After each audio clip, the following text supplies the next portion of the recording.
깨어있으라 12번째 시간이고요. 착한 행실 세 번째 시간. 알곡으로 깨어있으라. 우리 신사임 권사님한테 물어볼까요? 씨앗을 뿌릴 때 쭉정이를 뿌립니까? 알곡을 뿌립니까?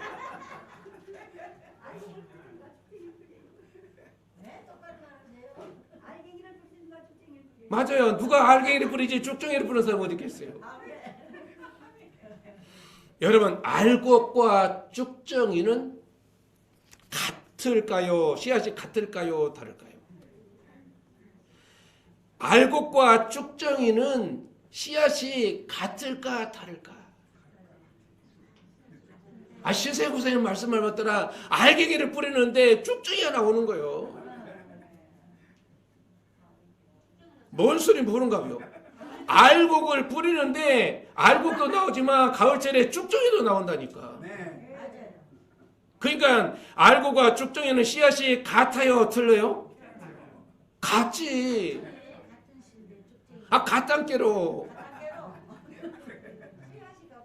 씨앗이 같은데 어떤 놈은 알곡으로 연애를 맺히고 어떤 놈은 쭉정이로 맺힌단 말이에요. 씨를 뿌릴 때 가장 좋은 씨앗을 뿌리게 됩니다. 24절 한번 볼까요? 마태복음 13장 24절로 가보십시다. 마태복음 13장 24절. 13장하고 3장하고 이제 말씀을 나누려고 하는데요. 13장 24절로 가보십시다. 13장 24절.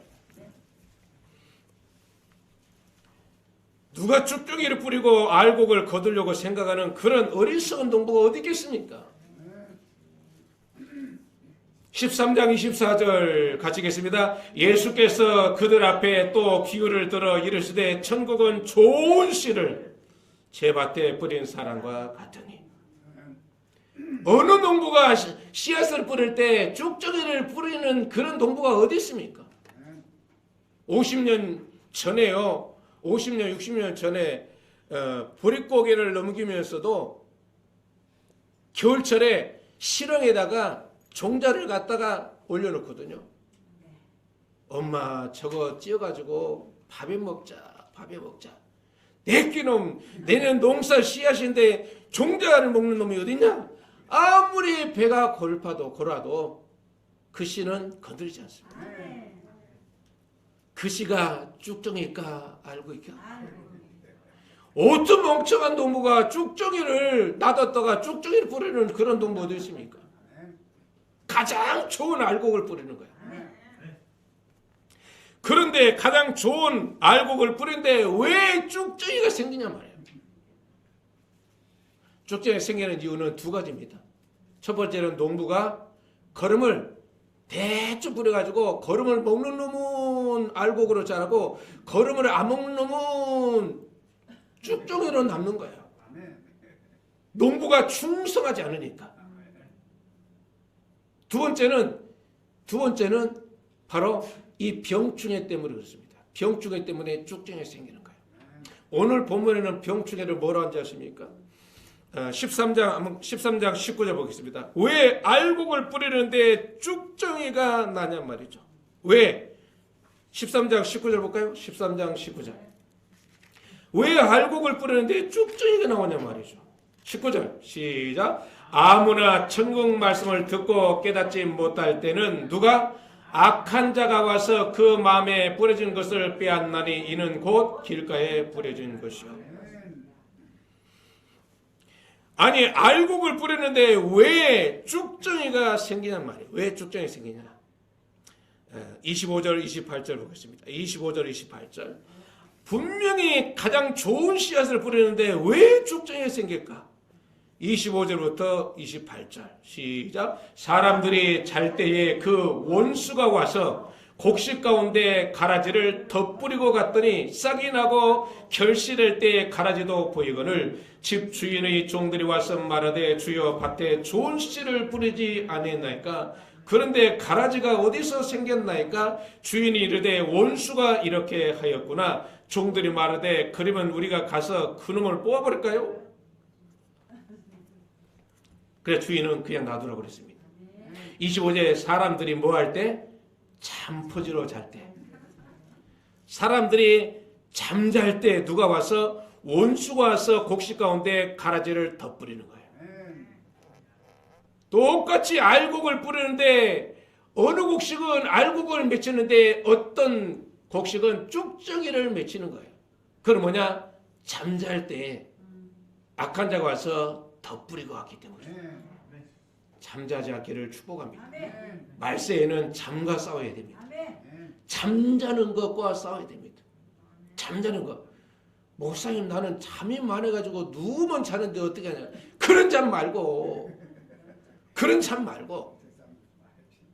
잠잘 때 원수가 와서 가라지를 덧뿌리기 때문에 알고 가장 좋은 씨앗을 뿌린데 불구하고 쭉정이를 외치는 거예요. 그러면 사단이 어떻게 어떠할 때 와서 덧뿌리냐? 잠자는 게 뭐냐? 성도가 잠자는 게 뭐냐? 세 가지로 말씀드리겠습니다. 성도가 잠자는 것. 첫 번째 19절. 성도가 잠자는 건 뭘 말하냐? 13장 19절 시작. 아무나 천국 말씀을 듣고 깨닫지 못할 때는 악한 자가 와서 그 마음에 뿌려온 것을 빼앗느니 이는 길가에 뿌려진 것이요. 첫 번째는 하나님의 말씀을 들을 때 마음이 콩밭에 가고 딴 마음 품고 딴 생각 품고 딴짓 하는 것은 뭐냐? 잠자는 것입니다. 여러분 집에서 나설 때 그릴 거 다 그리고 바를 거 다 바르고 오셨죠? 뭔 소리지? 그릴 거 다 그리고 바를 거 다 바르고 왔는데 어떤 여인에는요 예배 드리면서 그냥 뭐가 이렇게 손에다 딱 쥐더니 그냥 막 그리기 시작하고 루즈를 부르면서 그냥 막 그러면서 또 이제 콧구멍까지 또 소재를 다 하고 이제 손톱까지 다 소재하고 있어. 아니 우리 양평 수목의 성도들이 그런 게 아니고 저 서울 가면은 그런 성도들이 있다니까. 그래서 이렇게 가서 이제 부흥회 가서 설교하다 보면요 별 시안을 씌우라는 인간들이 참 많아요. 여러분 하나님의 말씀을 들을 때 설교를 들을 때 사단이 우리가 잠자도록 자꾸 유혹하는 겁니다.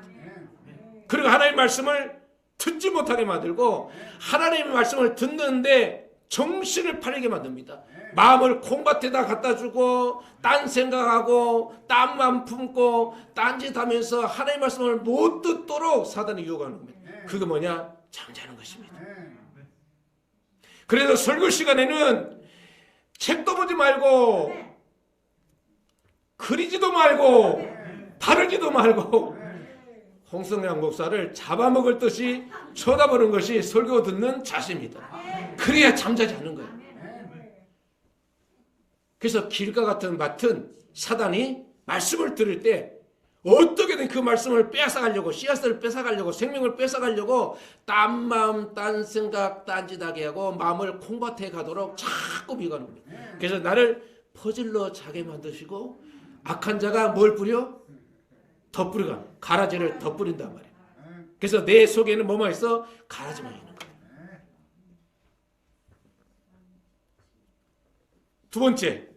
두 번째는 또 어떻게 잠을 재우냐? 20절 21절 보십시다. 20절 21절 마태복음 13장 20절 21절 시작. 돌밭에 뿌려졌다는 것은 말씀을 듣고 즉시 기쁨으로 받되 그 속에 뿌리가 없어 잠시 견디다가 말씀으로 말미암아 환난이나 박해가 일어날 때는 곧 넘어지는 자요. 두 번째는 바로 돌밭인데 돌밭은 뭐냐? 외적인 환경 때문에 다시 말해서 환난이나 박해나 핍박이 오면 넘어지는 사람. 그러니까 환난과 핍박을 통해서 사단이 우리를 잠재우는 것입니다. 돌밭은 뭐냐? 환난과 핍박과 박해를 받을 때 잠잠 안 되면 아이 오늘만 날인가 오늘은 내가 참고 다음 주는 가지. 그러면 지면 안 되는 거예요.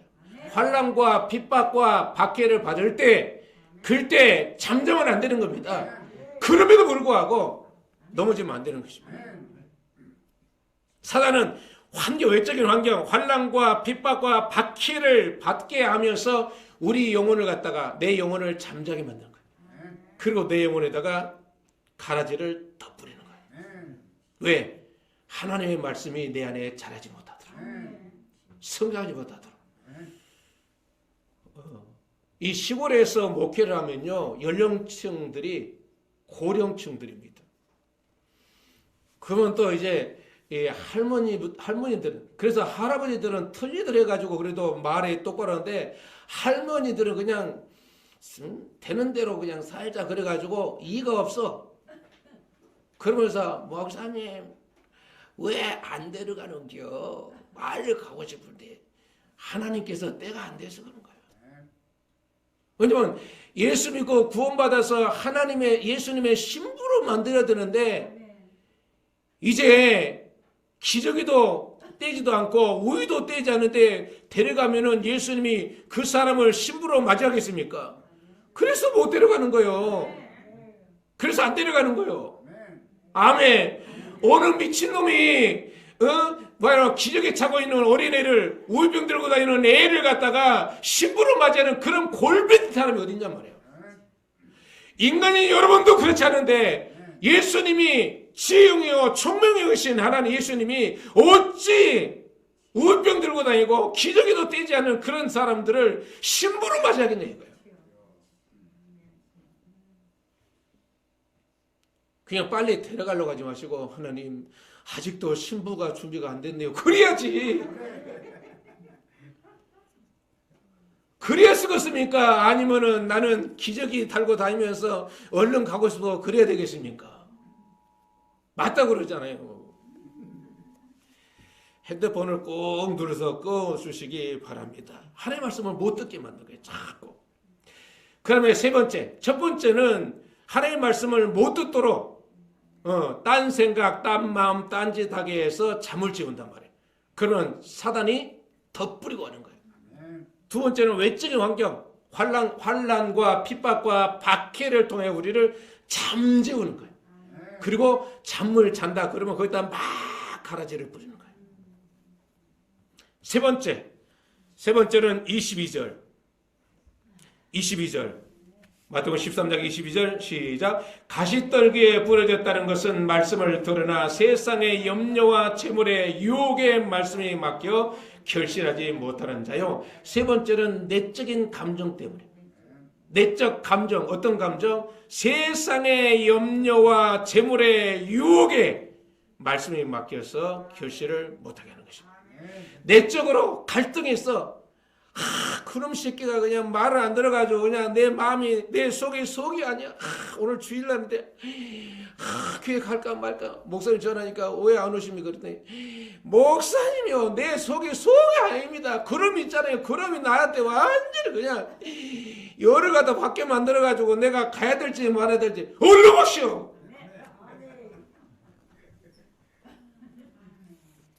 내적으로 내 마음의 감정이 세상의 염려 때문에, 재물에 대한 유혹 때문에 바로 넘어지는 자. 그래서 세상의 염려거리를 주고 그 다음에 재물에 대한 유혹을 주어가지고 사단이 우리를 잠재우는 겁니다. 그래서 바로 덧뿌리고 하는 거예요. 마귀가 우리에게 가라지를 덧뿌려서 열매 맺지 못하게 하는 것이죠. 그래서 사단은 우리를 잠재우는데 이 세 가지로 잠재웁니다. 첫 번째는 말씀을 못 듣게 잠재우고요. 두 번째는 외적으로 환난과 핍박과 박해를 통해서 잠재웁니다. 그 다음에 내적으로 세상의 근심, 그 다음에 돈에 대한 유혹, 그 갈등으로 말미암아 넘어지게 하면서 덧뿌리는 겁니다. 이게 사단이 우리를 잠재우는 세 가지입니다. 잠자지 않기를 예수 이름으로 축복합니다. 퍼즐을 짜면 사단이 잠재우는 건 뭐한다? 가라지를 덧뿌리는 거예요. 가라지를 덧뿌리지 않도록 끼어있게 되시기를 예수 이름으로 축복합니다. 아멘. 그러면 이제 옥토밭은 누구인가? 옥토만 주님을 맞이하게 됩니다. 옥토만 23절. 13절 23절 시작. 좋은 땅에 뿌려졌다는 것은 말씀을 듣고 깨닫는 자니 결실하여 어떤 것은 100배, 어떤 것은 60배, 어떤 것은 30배가 되느니라. 아멘. 설교를 집중하고 듣고 외적인 환경, 핍박이 오고 환란이 오고 그 다음에 어떤 위기가 와더라도 흔들림이 없는 사람, 그 다음에 내적인 갈등, 내적인 감정, 그야말로 세상에 염려가 오고 자식을 통해서 또 가정의 문제, 물질의 문제 여러 가지로 말미암아 그런 세상에 염려가 오고 재물에 대한 유혹이 올지라도 변함이 없는 사람. 이 사람이 누구냐? 옥토인 것이죠. 알곡인 것이죠. 그런 알곡이 다 되시기를 예수 이름으로 축복합니다. 이 세 가지 밭은 우리를 잠재워서 사단이 가라지를 덧뿌려서 추수 때에 바로 쭉정이 만드는 것입니다. 그러나 옥토 밭만이 이제 추수 때 알곡을 만드는 전형적인 밭이라는 것입니다. 여러분, 예수 믿고 구원받아 거듭난 것이 다 된 것이 아닙니다. 하나님의 나라에 들어가려면 바로 영의 양식인 하나님의 말씀을 먹고 자라가야 됩니다. 많은 교회들과 많은 사람들이 구원받는 이야기만 말합니다. 태어나는 이야기만 말합니다. 거듭나는 이야기만 말합니다. 자라는 이야기는 않습니다. 그러다 보니까 우유병 들고 50년을 신앙생활해요. 기저귀를 50년 동안 기저귀를 못 대고 사는 사람들이 많이 있습니다. 100명 중에서 98명이 그렇게 하고 있어요. 양평 수보교회 성도들 말고 제가 얼마나 다닥게 했더니 이제는 뗄 거 다 떼고 던질 거 던졌어. 그리고 이제 무럭무럭 자라가고 있는 중이니까 기적을 차는 인간은 없어. 우유병 들고 있는 사람도 없고. 아멘. 여러분, 태어났으면요 이제 뗄 때가 되면 우유병을 던져버려야 돼요. 그리고 이제는 바로 우리가 단단한 음식도 먹고 이제 사과도 먹고 회도 먹고 갈비도 뜯고 그래서 무럭무럭 성장해야죠. 그래서 신부의 자격이 되도록 성장해가는 것이 중요한 것입니다. 그래서 베드로전서 2장 2절에 갓난 아기들같이 순전하고 신령한 젖을 사모하라. 이는 그로 말미암아 너희로 구원을 얻도록 자라게 하려 함이라. 천국에 들어가도록 자라게 하려 함이라. 여러분, 태어난 걸로 끝나면 안 됩니다. 태어났고 구원받고 거듭났으면 자라가야 되는 거예요. 성장해 가야 되는 것입니다. 그걸 끌어서 바로 천국에 입성하는 것을 영혼 구원이라고 말씀하고 있는 겁니다. 이제 서론을 깔아놨으니까 이제 초림 예수하고 재림 예수에 대해서 말씀을 나누도록 하겠습니다. 나는 초림 예수를 믿고 천국을 살고 있는가? 이제 오늘 본문을 보십시다. 마태복음 3장. 나는 초림 예수를 믿고 천국을 살고 있는가?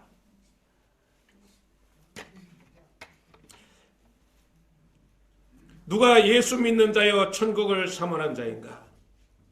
누가 예수 믿는 자여 천국을 사는 자인가? 누가 초림 예수를 믿고 천국을 사는 자인가? 마태복음 3장 5절 같이 읽을까요? 이때 예루살렘과 온 유대와 요단강 사방에서 다 그에게 나와 자기들의 죄를 자복하고 요단강에서 그에게 세례를 받더니 누가 예수 믿는 자여 천국을 사는 자인가? 자기 죄를 자복하고 세례 받은 자입니다. 2절에서는 회개하라 천국이 가까웠으니 그러면서 5절에 이때 예루살렘과 온 유대와 요단강 사방에서 다 그에게 나와 자기들의 죄를 자복하고 요단강에서 세례를 받더니 예수 믿고 천국을 사는 사람은 누구냐? 자기 죄를 자복하고 세례 받은 자들이 천국을 사는 것입니다. 그럼 죄란 뭐냐? 죄를 자복하고 세례 받는 자가 천국을 사는데 죄가 뭐냐? 에레미야 16장 10절 11절 보니까 내가 이 모든 말로 백성에게 말할 때 그들이 내게 묻기를 여호와께서 우리에게 이 모든 큰 재앙을 선포하시면 어찌미며 우리의 죄악은 무엇이며 우리가 하나님 여호와께 범죄한 죄는 무엇이냐고 묻거든 너는 그들에게 대답하기를 여호와께서 말씀하시되 너희 조상들이 나를 버리고 다른 신들을 따라서 그들을 섬기며 그들에게 절하고 나를 버려 내 율법을 지키지 아니하심이니라.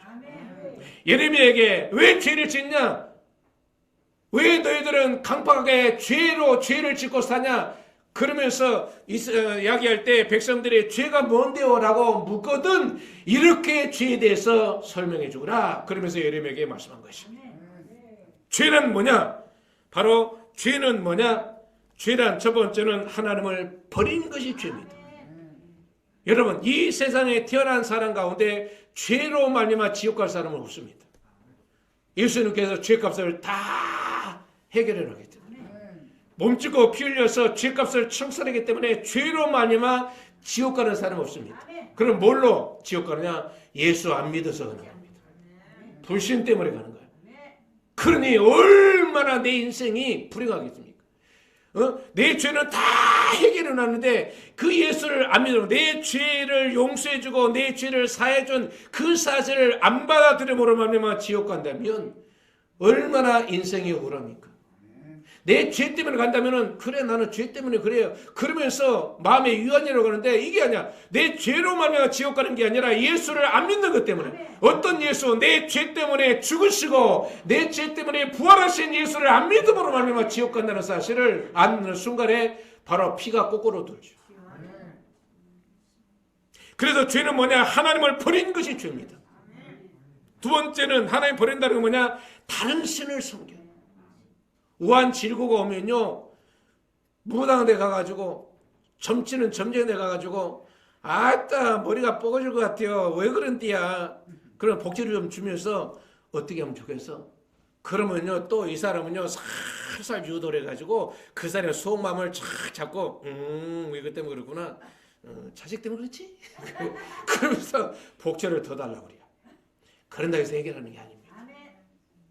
하나님을 버린 거 뭐냐? 문제가 왔을 때, 어려울 때 하나님께 찾아와야 되는데 다른 신한테 가고 다른 바로 우상한테 가서 절하고 우상한테 가서 자기의 영혼을 맡기는 게 뭐냐?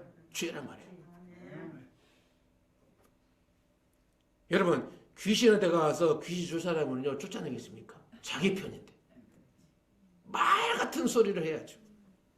세 번째는 뭐냐? 바로 율법을 지키지 않는 것, 말씀을 버린 것이 죄입니다. 하나님께서 우리 인간을 만드시고 나서 하나님의 형상과 모양대로 지고 난 이후에 첫 번째로 우리에게 약속하셨는데 그 뭐냐? 선악과 법입니다. 동산에 있는 모든 나무 실과는 다 네 거다. 근데 동산 중앙에는 생명나무와 선악을 알게 하는 나무 실과가 있는데 선악을 알게 하는 나무 실과 그 한 나무 그 실과는 손대지 말라. 먹는 날에는 정령 죽으리라고 하나님이 아담하고 언약을 맺습니다. 근데 다 주고 그 하나만 손대지 말라는데 그놈이 마귀한테 미혹을 받다 보니까 그게 그렇게 보암직하고 먹음직하고 탐스러운 거예요. 뭐가?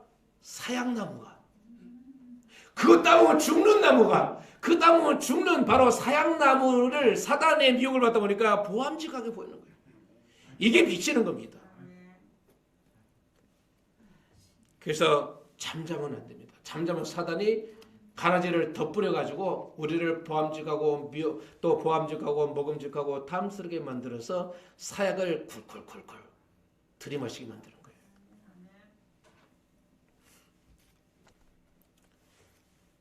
그래서 죄를 자복하고 세례받은 사람들이 예수 믿고 천국을 사는 자인데 바로 죄는 하나님을 버린 것, 다른 신들을 섬기며 절하는 것, 세 번째는 율법을 지키지 않는 것, 하나님의 말씀을 버린 것이, 약속을 버린 것이 죄라고 그랬습니다. 그러면 자기들의 죄를 자복하고 세례받은 사람들은 어떤 특징이 있는가? 자기 죄를 자복하고 세례받은 사람들은 어떤 특징을 가지고 있는가? 8절 보십시다. 3장 8절. 회개하고 죄를 자복하고 회개하면 어떤 결과를 가져오냐? 8절 가지겠습니다. 그러므로 회개에 합당한 열매를 맺고. 죄를 자복하고 세례받은 사람들은 바로 특징이 뭐냐? 회개한 열매가 따르게 되는 것입니다. 열매가 맺히는 거예요. 내가 예수 믿고 구원받아서 죄를 자복하고 세례받으면 뭐가 따르냐? 열매가 따르는 거예요. 평생 신앙생활에도 불구하고 열매가 없다면, 쭉정이만 있다면 그거는 기다리는 것은 불로 말미암아 정리하는 것밖에 소망이 없는 것이죠. 그래서 죄를 자백하고 회개한 자에게 열매가 맺히게 되는 것입니다. 그러면 회개란 뭐냐? 에스겔서 18장 30절 보니까 주 여호와의 말씀이니라. 이스라엘 족속아, 내가 너희 각 사람이 행한 대로 심판할지라. 너희는 돌이켜 회개하고 모든 죄를 떠날지어다. 그리하면 그것이 너희에게 죄악의 걸림돌이 되지 아니하리라. 회개는 뭐냐? 돌이키고 죄를 버리는 것이 회개입니다. 많은 사람들이 회개를 그냥 양심의 가책을 느끼고 눈물을 좀 찡긋 흘리고 그리고 반성하는 것이 회개하는데 그 회개합니다. 그러니까 나서 다시 죄를 지으면 그건 회개 아닙니다.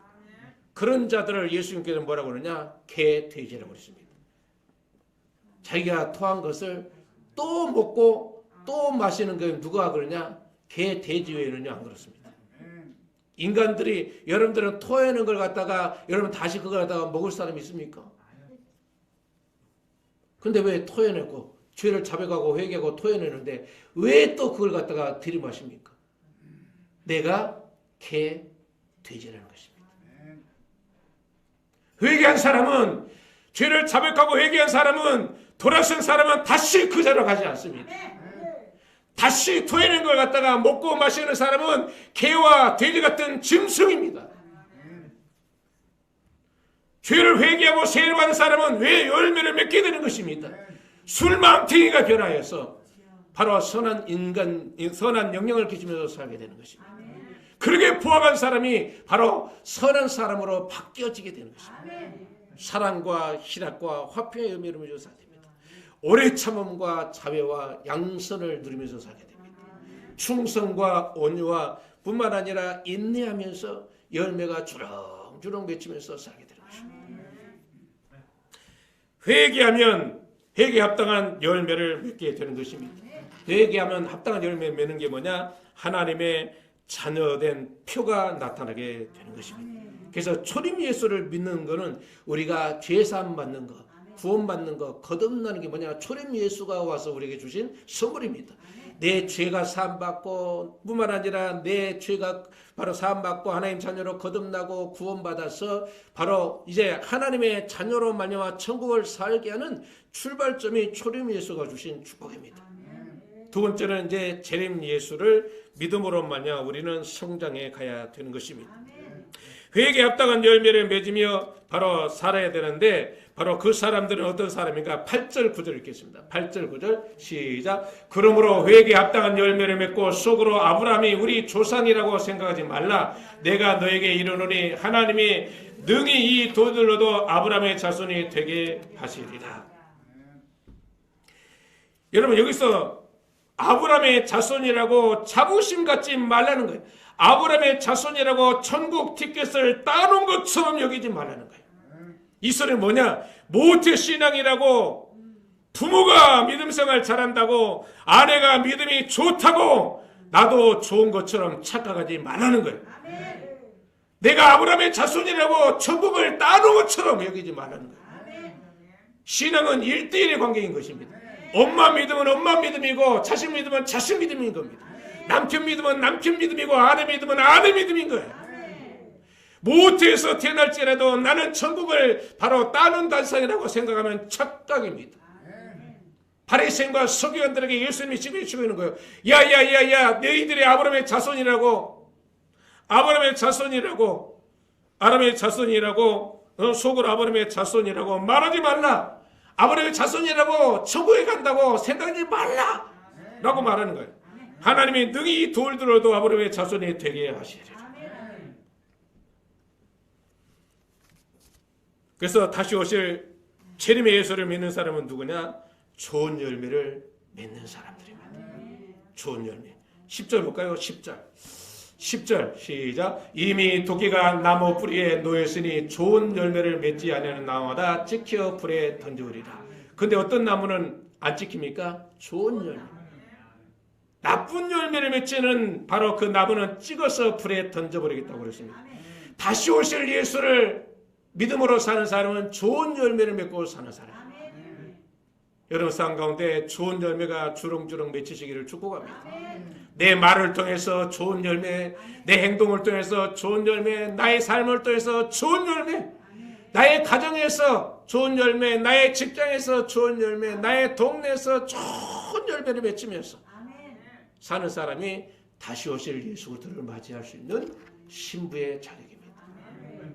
두 번째 11절 12절 11절 12절 나는 너희로 회개하기 위하여 물로 세례를 베풀거니와 내 뒤에 오신 이는 나보다 능력이 많으시니 나는 그의 신을 들기도 감당하지 못하겠노라. 그는 성령과 불로 너에게 세례를 베풀 것이요 손에 키를 들고 자기의 타당마당을 정하게 하사 알곡은 모아 곳간에 들이고 쭉정이는 꺼지지 않는 불에 태우시리라.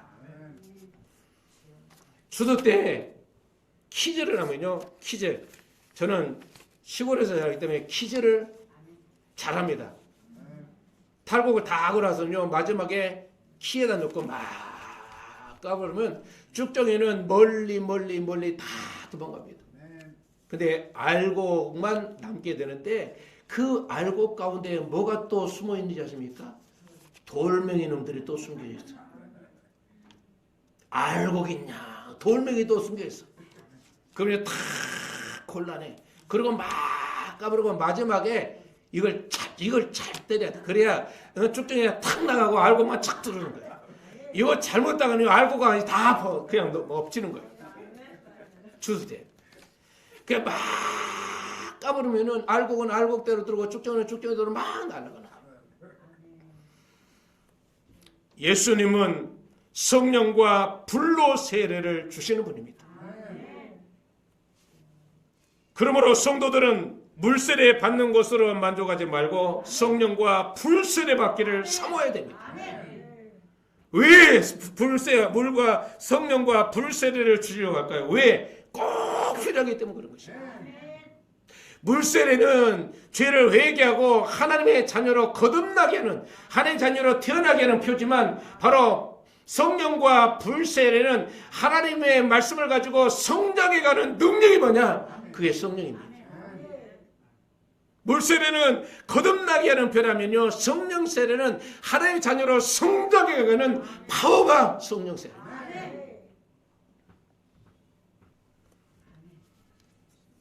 그래서 알곡으로 사는 사람들은 외적인 환경에 넘어지지 않습니다. 내적인 감정에 흔들리지 않습니다. 알곡만 곳간에 들입니다. 바로 신부의 자격이 주어지게 되는 것입니다. 그래서 신부의 자격은 좋은 열매에 맺는 사람. 초림 예수를 통해서 구원받아 하나님의 자녀로 태어난 사람은 재림 예수를 믿음으로 말미암아 좋은 열매에 맺으며 살아야 됩니다. 혹시 내 말과 내 행동과 삶 속에 나쁜 열매가 맺히는 것을 보면 그걸 자복하며 회개하며 털어버려야 됩니다. 그리고 좋은 열매를 맺으며 살아야 됩니다. 그게 뭐냐? 알곡 성도입니다. 그래서 알곡으로 살기 위해서 예수님께서는 바로 성령과 불로 우리를 세례 주겠다고 했습니다. 물세례는 구원받는 표요, 성령 세례는 하나님의 자녀로 성장하게 하는 능력을 주는 것이 성령 세례입니다. 그 다음에 세 번째 7절 누가 다시 오실 예수를 믿는 자인가?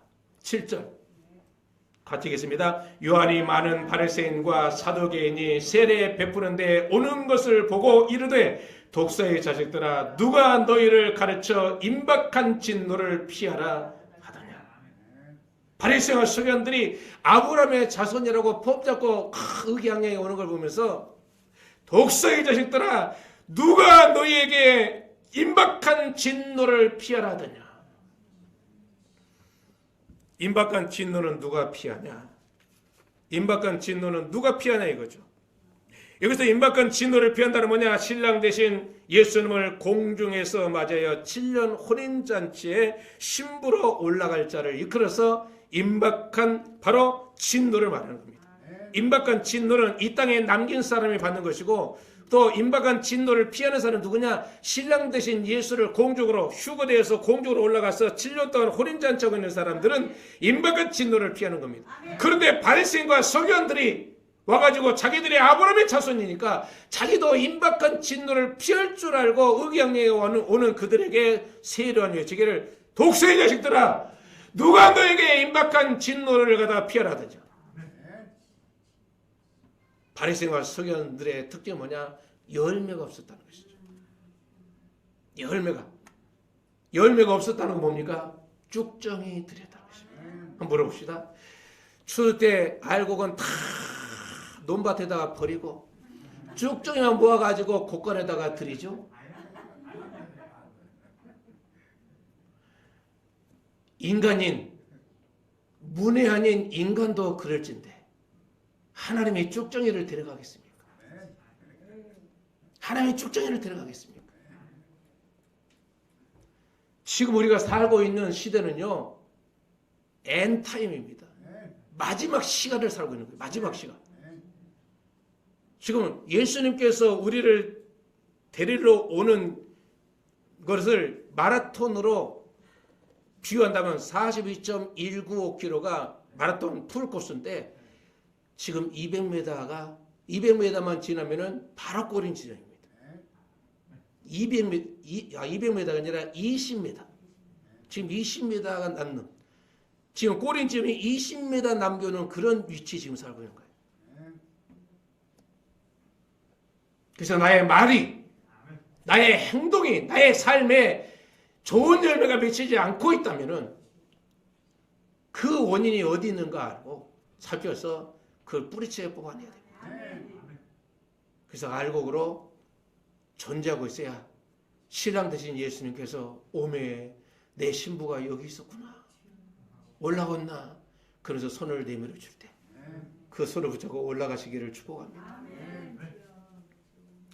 그래서 진노, 임박한 진노를 피하는 사람이 바로 다시 오실 예수를 기다리며 믿음으로 사는 사람입니다. 다시 오실 예수를 믿음으로 살기 때문에 세상 것을 양보할 수 있습니다. 세상 것을 얼마든지 양보하면서 바로 그 사람에게 상처 주지 않는 쪽을 택하면서 살게 됩니다. 누가 예수 믿고 구원받아 회개의 열매를 맺으며 자르는가? 알곡으로 사는 자들입니다. 누가 깨어있는 착한 행실로 살고 있는 자들인가? 알곡으로 사는 자들입니다. 이 알곡으로 사는 자들의 행실은 뭐냐? 외적인 환경에 그야말로 핍박과 환난과 박해가 올지라도 넘어지지 않습니다. 내적으로 바로 세상적인 염려, 재물에 대한, 돈에 대한 유혹이 올지라도 마음에 흔들리지 않습니다. 그러면서 어제나 오늘이나 영원토록 주님이 동행하는 거죠. 어제나 오늘이나 영원토록 변함없는 믿음으로 사는 자가 바로 알곡 성도요, 주님을 맞이할 신부의 모습인 것입니다. 그런 저와 여러분의 신앙이 바로 삶 속에 충만하게 나타나게 되시기를 예수 이름으로 축복합니다. 아멘. 우리 찬양하고 기도하도록 하십시다.